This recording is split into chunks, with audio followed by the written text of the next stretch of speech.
More heat means higher utility usage, and ERCOT revealed this month that the number of megawatts needed to keep the lights on in Texas needs to grow in a big way and do so in the next 5 years. So let's follow the numbers. Right now, ERCOT has a maximum capacity of 85 gigawatts.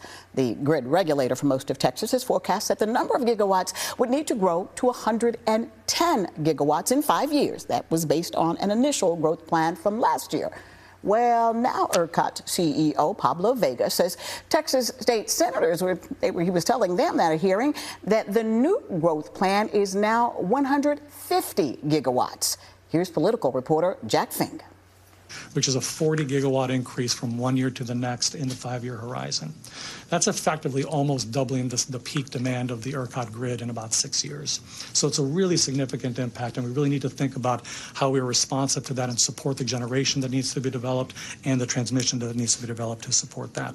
During the hearing at the Texas Capitol, Vegas explained why the state will need an extra 40,000 megawatts in load capacity in 5 years. The Permian Basin alone reflects about 24 gigawatts of that growth.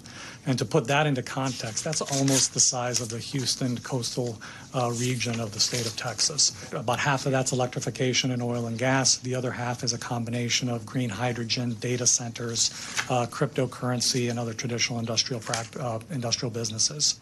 Vegas said that's similar to the growth around the rest of the state, but that doesn't include oil and gas.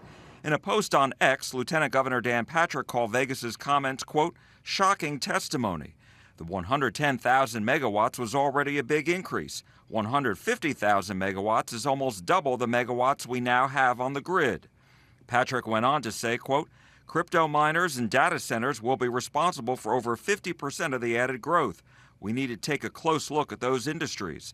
Texans will ultimately pay the price.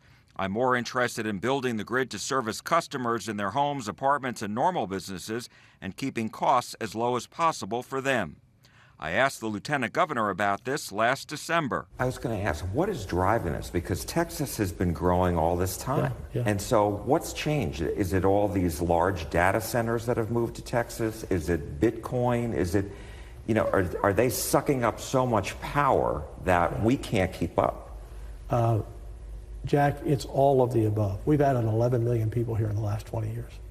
And the power, as you talked about, mining for the Bitcoin people, or just all the power, all the companies that move here, all the factories have been built.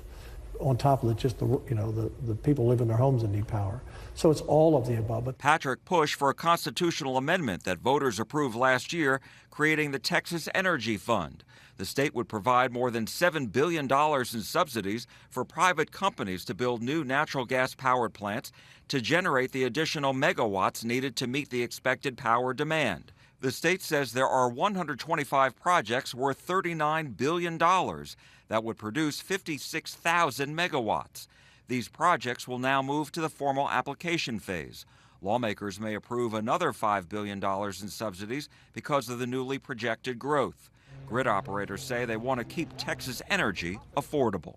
Texas remains on the bottom half of the cost of energy for the United States, and when you look at it by different classes, residential, industrial, in some we're almost the very cheapest, if not the second or third cheapest in the United States. So we continue to maintain a very affordable electric market.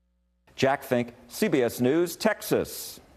Aside from building more power plants, ERCOT and the Public Utilities Commission, or PUC, say the state will also need to build more transmission lines. The PUC says it's also looking at a campaign to promote energy conservation for residential customers that can save energy and potentially prevent the need for rolling blackouts during extreme temperatures during the summer.